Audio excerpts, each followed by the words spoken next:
David Goggins ran 100 miles with stress fractures in both legs. Before that, he was just an overweight exterminator who couldn't do a single pull-up until he became a Navy SEAL and rebuilt himself into one of the most extreme endurance athletes alive. What changed wasn't his willpower, it was how he trained. Here's what nobody tells you about cardio.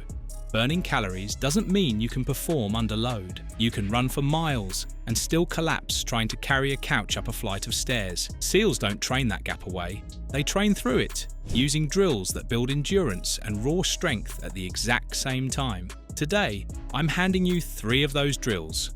No gym, no machines, just you, some weight, and 20 minutes that will humble you fast. First one up the drill every candidate does before anything else even starts. Drill 1. Rucking. Not what you'd expect. No sprints. No dramatic gear, just a backpack loaded with weight and a distance that doesn't care how tough you think you are. Here's the trap. It looks like nothing, just walking. But strap 30 pounds to your back and just walking turns into a full body war. Every step forces your core to brace or collapse. Your legs build brutal endurance without the joint-wrecking pounding of running. Your heart doesn't spike, then crash, like sprinting does it grinds. Slow, relentless, for the full 20 minutes. That's the exact kind of engine that lets you haul groceries up 3 flights without stopping, move a couch without your back giving out, or keep pace on a hike while everyone else is gasping behind you. Here's the part most people miss. This is the drill that separates the people who show up for one workout from the people who change their body. There's no adrenaline to hide behind, no explosive rep to distract you, just weight, distance, and whether you're willing to keep moving when it stops being fun. That's why SEALs use it first. It's not the hardest drill on paper, it's the one that tells the truth the longest. Load a backpack 20 to 30% of your body weight if you're ready, closer to 10% if you're new. Walk fast. Fast enough that holding a conversation gets hard. 20 to 30 minutes, no stopping. Chest up, shoulders back. Own the weight, don't fold under it. And here's where almost everyone wrecks this on day 1. They load the pack like they're trying to impress someone. Candidates spend months building up to heavy rucks, not one session. Go lighter than you think. Build your distance first. Only add weight once it stops feeling hard. No proper rucksack? Doesn't matter. Grab any backpack, throw in books or water jugs, and go. No hills nearby. Flat ground works just fine.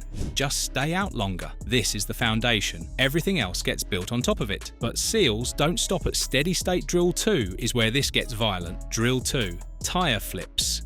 And this is where rucking's slow grind turns into something explosive. If rucking builds the engine, this builds the horsepower. A tire flip doesn't care about technique degrees or fancy form cues.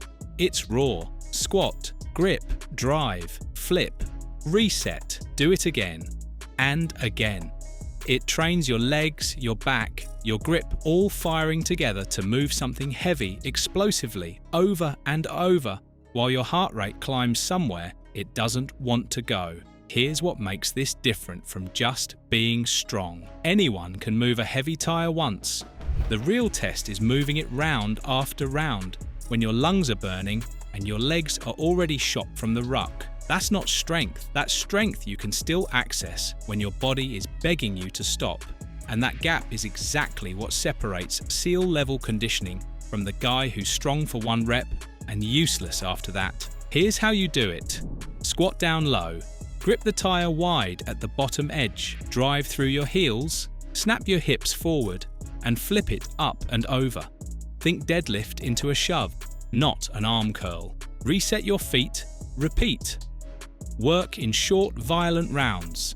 20 to 30 seconds of max effort, 30 to 40 seconds rest, 5 to 6 rounds total.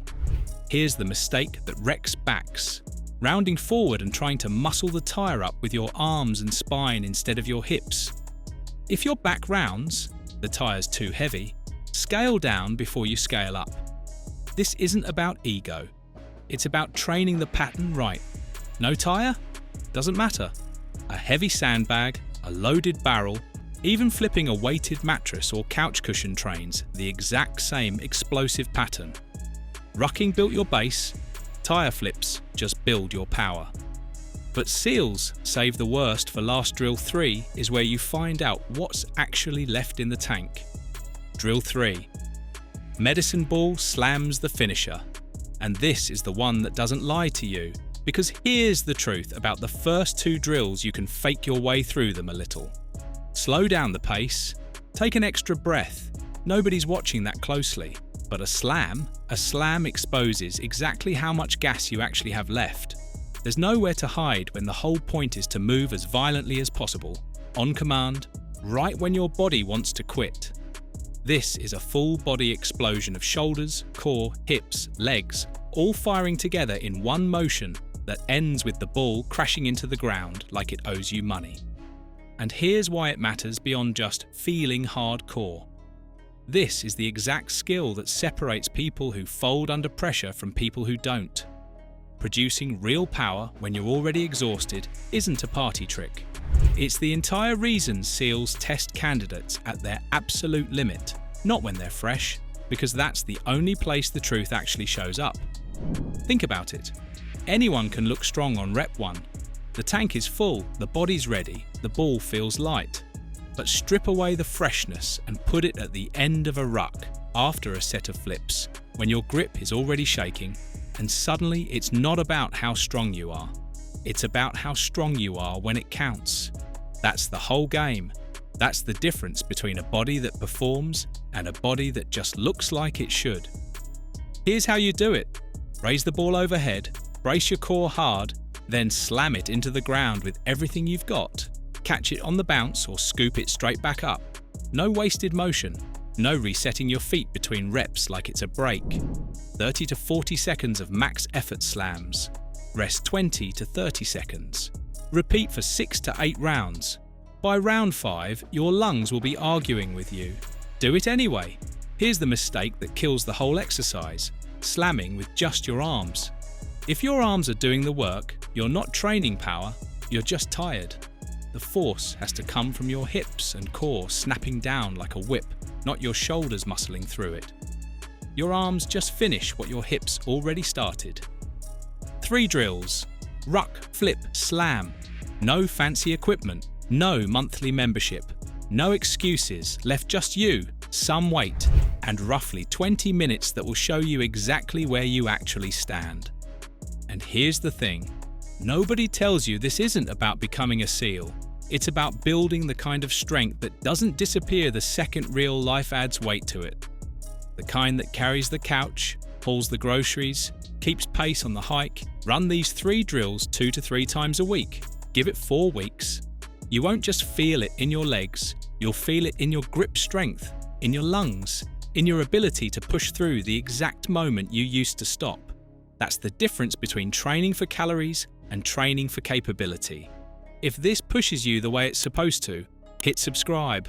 I've got more of these built directly from real Special Forces training methods, and you don't want to miss the next one. See you there.